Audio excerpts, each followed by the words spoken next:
ไปปะนั่งนะกินงามกูก็เลือกตอนสบายดีตอนเสาร์พี่น้อยวันนี้พากันเอาสิได้เนื้อมาแต่บ้านนะโหคำบุญบ้านกันเนาะบุญยังบุญสุดบ้านบ่กินแต่หอยกับอันนั้นไรกับเมื่อยได้เนาะกินแต่ปลาซิวกับบอยแกงหน่อไม้โอ้บ้านกับพักตะกี้แกงหน่อไม้นี่เลยกินอาหารชัดใหญ่เนี่ยกินสัตว์ใหญ่กินชัด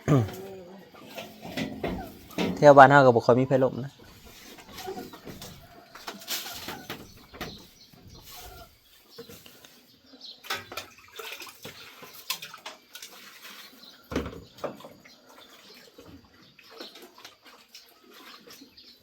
นี่บอกเขาเสริมอยู่เพื่อนมีอยู่เนี่ยนะฮะเนาะหอมเนาะหอมกับพอสมัยเนาะอ้าวพักเลยไปแต่เช้าบ่นี่นะไปกำลังไปเมื่อกี้ไปเลยไปจะกระเลี้ยงที่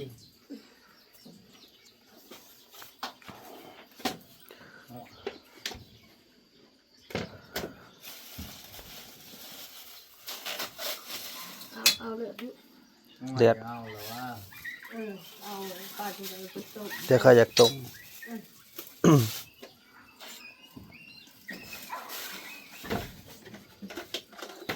ยับมาให้พอดีจังเลย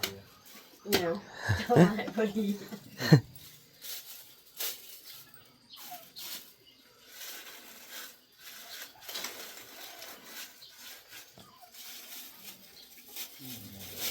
ตัวใหญ่ให้ได้เขาลมงัวน้อยเนาะเบิ่งแข่งคามกันเนาะซ้ำเบิ่งซ้ำ3-4-5 พันนี่บ่เรา6,000เรา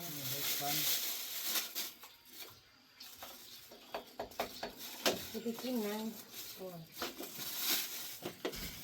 โอ้ก็คือแพงแล้วแบบนี้แพงคืออะไรเด้แพงไรขนาดเขาเห็ดขายเห็นกับแพง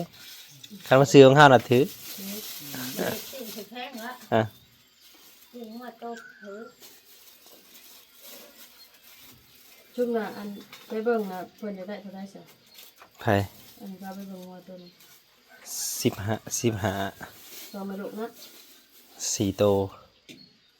ก็เอาละ16คันบ่ทันมาเอาจ่ายเงินนะบ่ช่วงบ่เขาพอมา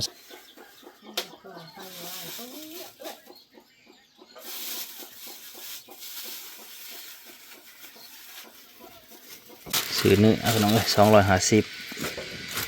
250ได้กับบนร้ายมันได้พอได้กินนั่นแหละมันบุคือเฮาอันนั้นได้เอาลบแบบนี้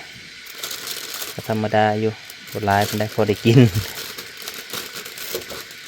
250บุคือ500ได้500ยังว่ามันแบ่งกันคนละครึ่ง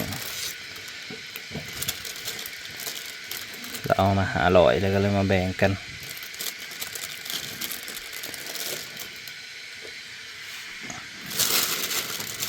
พวกเลยสิมันก็บ่งามคือ500ปานใดก็ได้ตอนงามอยู่ตอนนึงก็ได้กระดูกได้ยัง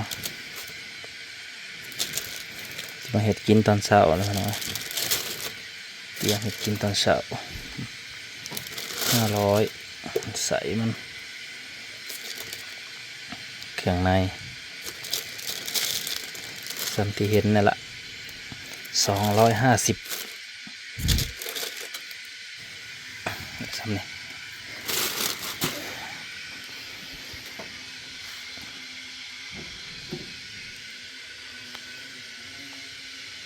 มาลาบกินเดียวว่าตอนนี้คือต้มพี่เอาซะก่อนนะลาบกินนางมันอยู่เนี่ยมันเป็นนางเลือดอันนี้เพี้ยได้หน่อยหนึ่งเพี้ยก็ได้โบราณมันได้ทั้งนั้นก็เตรียมโตสิไปหาเห็ด เ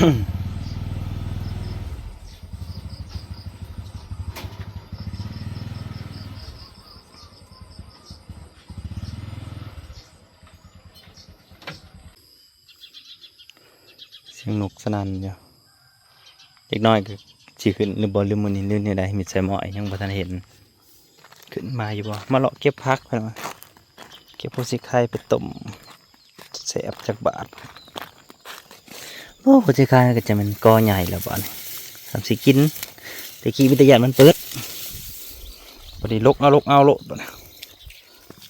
บ่เบิดละโถ่กอใหญ่อะไร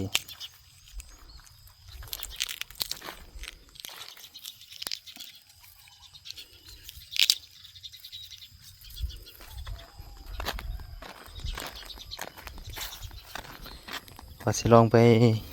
กินข้าวแล้วสิไปเจาะเบิ่งพอมีน้อยเห็นหวานข้าวผู้เดียวว่าซั่น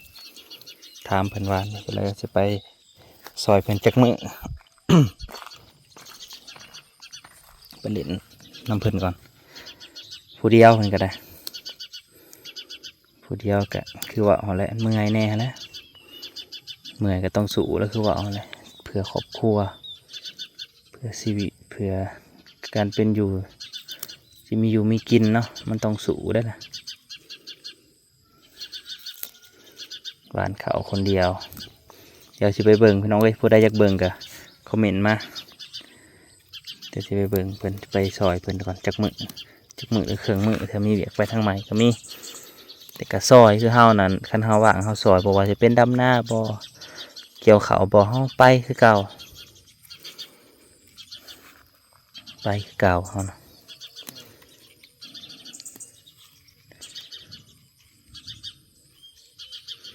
เก็บผักหอมไปหน่อยไปคือเก่าไปสิยังไดก็อย่าเฮาซอยได้แล้วเฮาซอยมือได้เฮาซอยบ่ได้ก็คือบ่ได้บ่ว่างเฮาก็ไปซอยบ่ได้ตามนั้นแหละซอยแล้วไปสิคิดได้ก็ว่ากันไปแล้วแต่ไผแต่มันนั่นแต่ว่าเฮาเห็นแล้วเฮาซอยเฮาบ่ต้องห่วงอยู่แล้วเรื่องซอยนะเพราะว่าคิดเห็นกันเพราะว่าคำว่ามันบ่มีคนซอยมันเมื่อยได้เลยแนมหาภัยมันบ่มีนะแต่ว่าคำสำหรับเฮานะมันก็สิ้นแล้วกับว่าการอยู่คนเดียวกันที่แบบว่าลุยผู้เดียวนะสิ้นกับมันแหละพอสู้ได้อยู่เมื่อยในกระพักคือว่าแหละเมื่อยในกระพักตามภาษานะใครติดตามเฮาก็คือสิเห็นนั่นแหละจุดเริ่มต้นมันเป็นอะไรเนาะขั้นบ่สู้ขั้นบ่ลำบากในมือนั่นก็คือสิบ่มีมือนี่มือที่มีพออยู่พอกินเป็นคำบ่มีหลวงมีลายแต่ก็คือว่าเอาแหละก็มีเฮือนอยู่ก็ได้อยู่ได้เศร้าก็ถือว่ามันก็ดีขึ้นกว่าเก่าหลายหลังจากเป็นเด็กน้อยที่ก็เป็นเด็กน้อยเนาะที่บ่มีหยังก็สู้ผ่านพาอุปสรรคทุกๆอย่างบ่ได้ยอมถอยข่อยบ่ได้ถอยนี่แหละเมื่อยแต่ว่าข่อยบ่ถอยแล้วสู้อยู่สั่นผ่านพามาจนมาฮอดคู่มือนี้มีขอบมีครัวพี่น้องเอ้ยมันก็คือว่าอะไรทุกๆอย่างบ่มีหยังง่ายสักอย่างกันใจถอดก็คือบ่ได้หยังเลยแต่ข้าเอาสู่ก็ต้องสู่ให้มันสุดคือว่าอะไร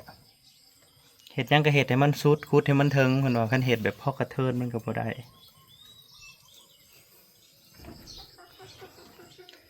ต้องมีใจเพียรอันนี้ได้จังว่าจังผ่านมาหอดจุดนี้ได้ว่ามันง่ายๆว่ามันง่ายๆคิดเต้นเจ้าของก็เริ่มต้นจากบ่มีหยังคือว่าแหละบ่มีหยังเลยคือที่เห็นเนี่ยบ่มีหยังบ่มีอะไรได้บ่มีก็คือบ่มีเลยนะสู้มาจนหอดคู่นี้ก็ดีที่สุดและขอบคุณทุกๆคนแหละที่เป็นกำลังใจโดยตลอดเงินบ่มีรายก็สร้างพอได้อยู่ได้กินโอเคแล้วก็ขอบคุณที่ติดตามกันเนาะก็สิมาเห็ดอยู่เห็ดกินพี่น้องเลยเสียงเด็กน้อยจะมาแล้วบ่แววๆอยู่แต่ว่าแมลงเพิ่นจะไปเล่นสไลเดอร์ได้แมลงนี่บุญบักนาวคำได้เล่นสไลเดอร์แมลงหมาตัวนี้นอนคู่มือแบบนี้นอนแบบนี้นอนอีเงิน กระถ่อมหน่อยนะเป็นอะไรฮะคือนอนแนวนี้เท่าหางกุดเพิ่นนี่ มาแล้วเนยนัชชาเลี้ยงลายไก่อยู่หลุม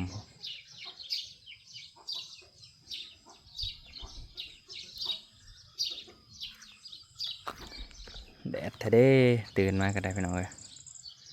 แห้งแหลงแห้งคักแห้งแหน่อะไรร้อนฝนกับบตกให้หาปูหาปลาก็บ่ได้หาดอกเนาะนี่ลัดปูลัดปลาน้ำในกับน้ำให้ใหญ่กับบ่มีพี่น้องแต่ละปีจะเป็นแม่อยู่ปีนี้บ่มีหอดน้ำโพดโพพอกันใหม่เด้อพี่น้องกับคนละลายที่มารับชมรอเบิ่งต่อไปมันจะเป็นอะไรปีนี้ยันบ่ได้กินข้าวเด้เบิ่งเลย